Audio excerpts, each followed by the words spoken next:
Moviéndose con cuidado por el dolor entre sus piernas, Anne se sentó sin apartar su mirada de Hasa, escabulléndose lejos de él. Que se arrodilló donde lo pudiera ver, consciente de su atenta mirada. Él veía demasiado, sentía demasiado. Según él, su sentido del olfato era agudo. ¿Cómo? Se suponía que ella guardaría sus secretos. Al igual que su pasión, la violencia de la tormenta había disminuido, dejando una constante llovizna estable que empañaba la puesta de sol y hacía maravilla con su melancolía. ¿Y si ella se hubiera imaginado todo? Hasa, un lobo. Su jefe, un seductor despiadado. Sin embargo, aquí estaba ella, sentada en el páramo desierto con el sol cruzando el horizonte, ya no más una virgen. Y tenía miedo del hombre que la había tomado. No porque le hubiera hecho daño, aunque lo había hecho, sino porque no había alucinado. Él había sido un lobo. ¿En qué universo tenía sentido esto? Él le miraba como si quisiera hablar. Ella evitó su mirada, tratando de acomodar el vestido a su alrededor. Comprendiendo que estaba arruinado, la negra falda de seda, transparente y fangosa, el blanco corpiño rasgado. Permanece aquí. Él se levantó. ¿Qué vas a hacer?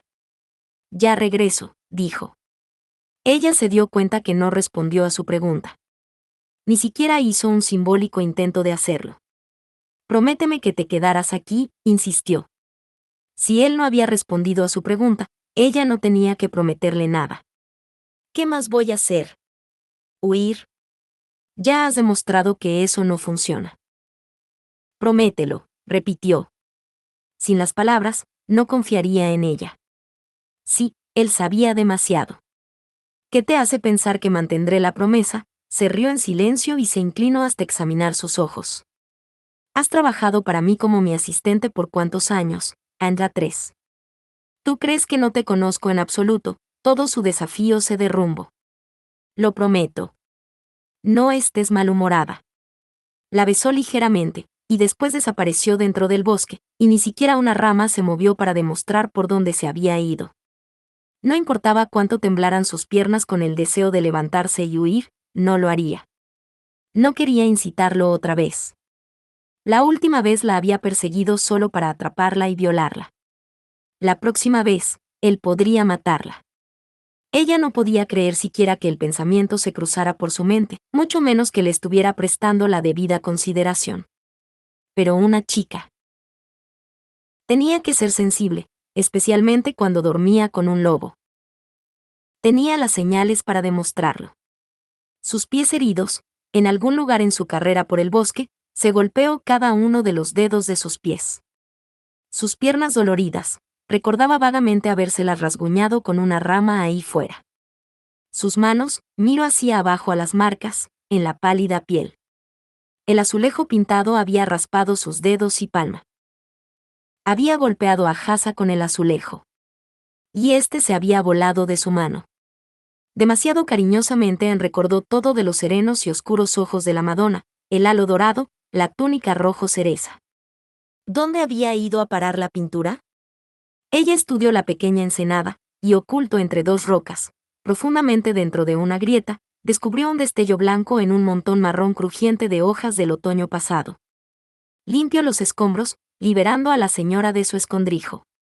Con cuidado levantó el azulejo, giró la imagen hacia la pálida luz, y la estudió. Esto era una interpretación histórica de la Virgen María.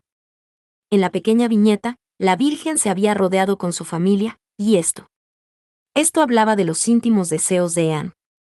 Volviéndola, vio las débiles marcas de quemaduras a lo largo del borde de arcilla inacabada. ¿De dónde había venido esto?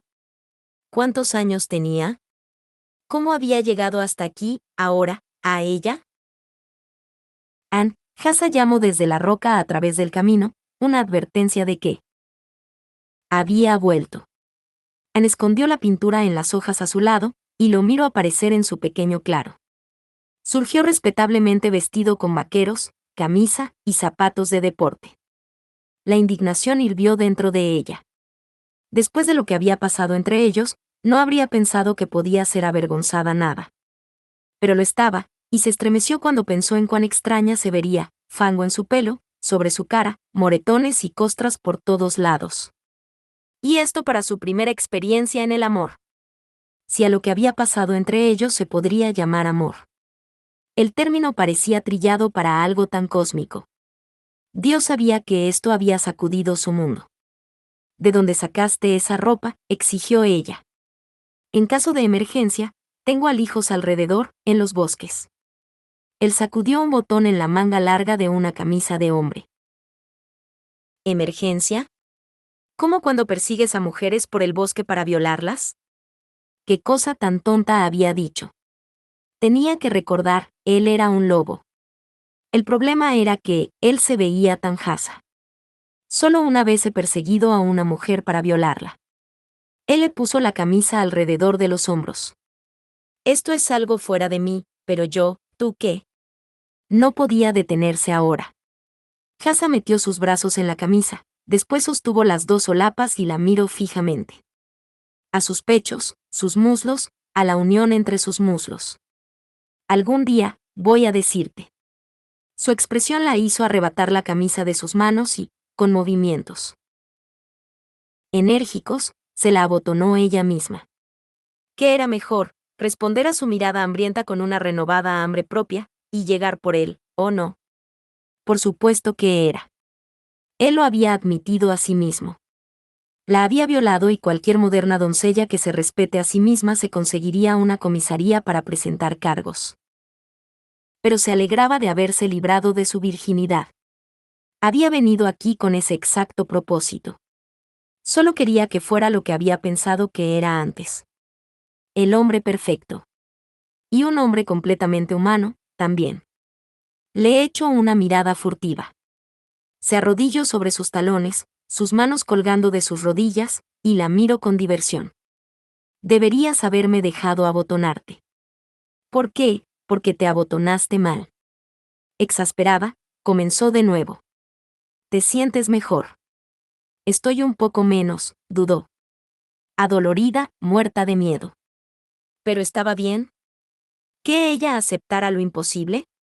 Está bien. La próxima vez que hagamos el amor, te prometo que no te haré daño. Sus dorados ojos chisporrotearon de calor. De hecho, prometo hacerte una mujer muy feliz. Esa no es la razón por la que ella cayó en la cuenta de que él lo sabía. Y quiso evitar esa conversación. Miró alrededor al empapado bosque. Las ramas crujieron como animales, movidos por el roce del viento. Recordó el aullido de la manada y comprendió, él podría tener un punto. Él inclinó su cabeza. Siempre estoy desnudo cuando vuelvo, y si el hombre de FedEx se presenta y necesita una firma, es menos probable que piense que estoy loco si llevo algo encima. Hasa habló de manera casual. Vuelta. Como si fuera una hoja. O un picaporte.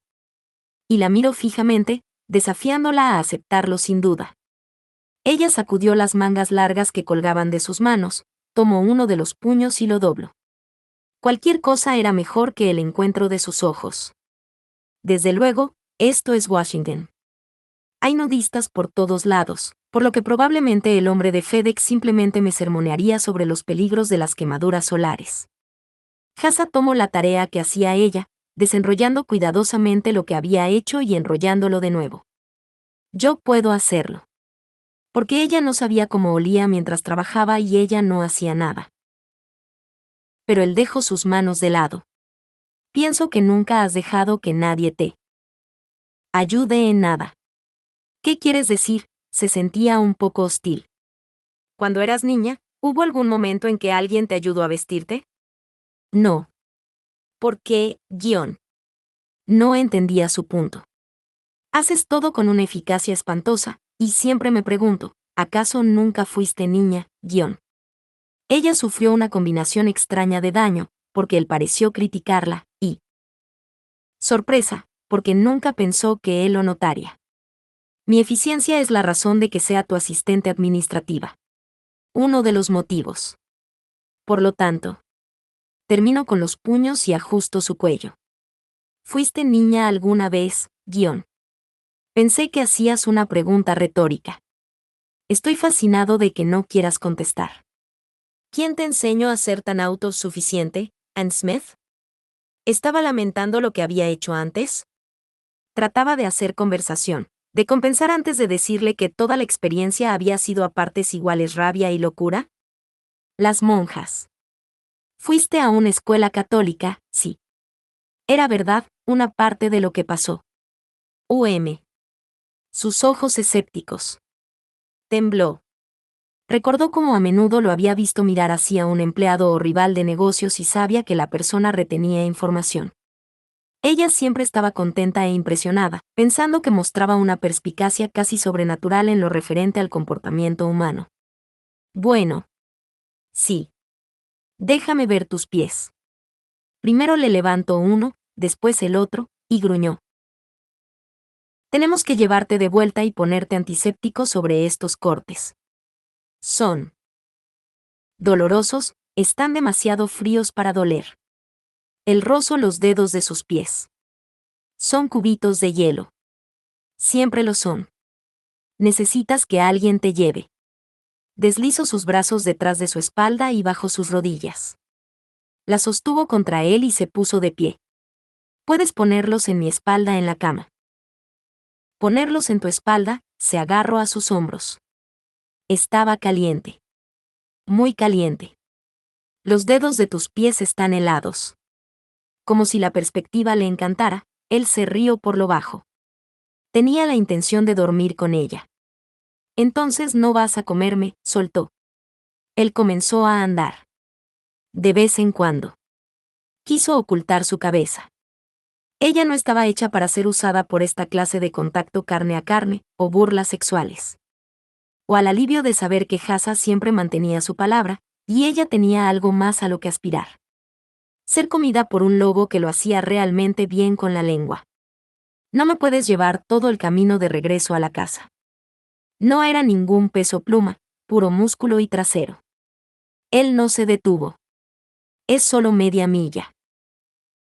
No puede ser cierto, dijo indignada, me llevó más que eso, pero dando vueltas. En línea recta estamos más cerca de la casa. Los árboles se separaron. Estaban de nuevo en la pradera, y cuando envió el árbol caído con la corona ennegrecida, su cerebro, tan ocupado con cosas menos importantes como la fantasía contra la realidad, la cordura frente a la locura, y el placer contra la vergüenza, de pronto se recuperó. Había abandonado algo muy importante ahí. No. Tengo que tener a la señora, él se paró, ¿qué señora? Encontré la pintura de una Madonna. Él se congeló. La perdí cuando te golpeé, pero mientras te fuiste, la encontré de nuevo y, su inmovilidad capturó su atención. Hassa, ¿dónde encontraste la pintura? La miró abajo, su cara aún tranquila. Cuando el rayo golpeó el árbol y este se cayó, bueno, allí estaba. Y en un día de milagros, bien podría ser el más grande. Era ella, sonaba muy extraño, ahogado y casi con miedo. ¿Dónde está ahora? Está allá atrás. ¿Dónde estábamos? Él la llevó de vuelta. Y la puso de pie sobre la tierra. Ana buscó. Y recuperó el azulejo. Se lo mostró. Dios mío, Hassa se arrodilló a su lado, su mirada absorta fija y asombrada. No lo puedo creer, alzó la mirada viendo a Anne, y de nuevo a la pintura. Tú encontraste el icono.